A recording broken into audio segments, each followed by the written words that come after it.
2009ஆம் ஆண்டு times of India நாளிதழில் ஒரு செய்தி வெளியாகி இருந்தது. அதில் பகுஜன் சமாஜ் கட்சியின் பிரமுகர் ஆம்ஸ்ட்ராங் சென்னையின் ரவுடி கேங்ஸ்டர்கள் பட்டியலில் இருக்கிறார் என குறிப்பிடப்பட்டிருந்தது. கொந்தளித்து போன ஆம்ஸ்ட்ராங் டைம்ஸ் ஆஃப் இந்தியாவுக்கு எதிராக அவதூறு வழக்கு தொடர்ந்தார். எழும்பூர் நீதிமன்றத்தில் ஆஜரான ஆம்ஸ்ட்ராங்கின் வழக்கறிஞர் எந்த ஒரு ஆதாரமும் இல்லாமல் குறிப்பிட்ட ஒரு சமுதாயத்தை இழிவு செய்யும் நோக்கோடு செய்தி வெளியிடப்பட்டுள்ளதாக வாதங்களை அடுக்கினார். 15 ஆண்டுகளாக இழுத்தடித்த இந்த வழக்கில் கடந்த ஜனவரி மாதம்தான் நீதிமன்றம் தீர்ப்பளித்தது. டைம்ஸ் ஆஃப் இந்தியாவின் அப்போதைய ஆசிரியர், பத்திரிகையாளர், வெளியீட்டாளர் ஆகிய 3 பேருக்கும் 6 மாத சிறை தண்டனையும் தலா 2000 ரூபாய் அபராதமும் விதித்தது. அன்று ஆம்ஸ்ட்ராங்கின் கண்ணியத்திற்காக களத்தில் இறங்கிய வழக்கறிஞரைத்தான் இன்று அவருடைய இடத்தை நிரப்ப தமிழ்நாடு பகுஜன் சமாஜ் தலைவராக நியமித்திருக்கிறது அக்கட்சியின் தேசிய தலைமை. அவர்தான் வழக்கறிஞர் ஆனந்தன். 1974ஆம் ஆண்டு சென்னை பட்டாபிராமில் பிறந்தவர் ஆனந்தன்.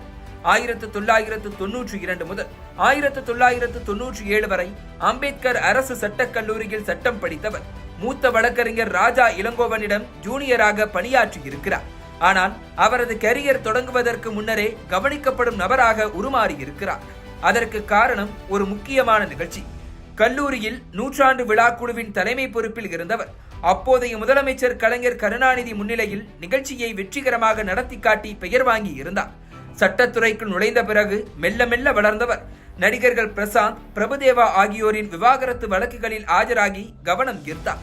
சுயமரியாதை திருமணம் செல்லாது என தனி நீதிபதி அளித்த தீர்ப்புக்கு எதிராக வழக்கு தொடர்ந்து எல்லோரையும் திரும்பி பார்க்க வைத்தார். சட்டத்துறையில் வெற்றிக்கு மேல் வெற்றியை குவித்தவருக்கு அரசியலின் மீதும் கவனம் இருந்தது. 2006 முதலே பகுஜன் சமாஜ் கட்சியில் இணைந்து பயணித்து வந்தவருக்கு 2009 மக்களவைத் தேர்தலில் போட்டியிட வாய்ப்பு வழங்கியது கட்சி தலைமை. திருவள்ளூர் தொகுதியில் களமிறங்கியவர் 41,000 வாக்குகளை பெற்றார். தேர்தலில் தோற்றாலும் மக்கள் பணிகளை தொடர்ந்து செய்து வருகிறார் ஆனந்தன். ஏழை மாணவர்களுக்கு கல்வி கட்டணம், வெளி மாவட்டங்களில் இருந்து ஆவடி சுற்றுவட்டாரத்தில் படிக்க வரும் மாணவர்களுக்கு தங்குமிடம் என தன்னால் முடிந்த உதவிகளை செய்து வருகிறார். கட்சியில் பயணித்த போது பகுஜன் சமாஜ் கட்சியின் மாநில தலைவர் ஆம்ஸ்ட்ராங்குடன் நெருங்கிய நட்பில் இருந்தவர். அவருக்காக பல வழக்குகளில் ஆஜராகி சாதகமான தீர்ப்புகளை வாங்கி கொடுத்திருக்கிறார். இந்த நிலையில்தான் ஜூலை 5ஆம் தேதி தலைநகர் சென்னையை உறைய வைக்கும் அந்த சம்பவம் நடந்தது. பட்டப்பகலில் பகுஜன் சமாஜ் மாநில தலைவர் ஆம்ஸ்ட்ராங் வெட்டி கொல்லப்பட்டார். ஆம்ஸ்ட்ராங்கின் இடத்தை நிரப்பப் போவது யார் என கேள்விகள் எழுந்த வண்ணம் இருந்தன. அதற்கு பதிலளிக்கும் விதமாக ஆம்ஸ்ட்ராங்கின் நண்பராக இருந்த வழக்கறிஞர் ஆனந்தனையே மாநில தலைவராக நியமித்திருக்கிறது பகுஜன் சமாஜ் கட்சியின்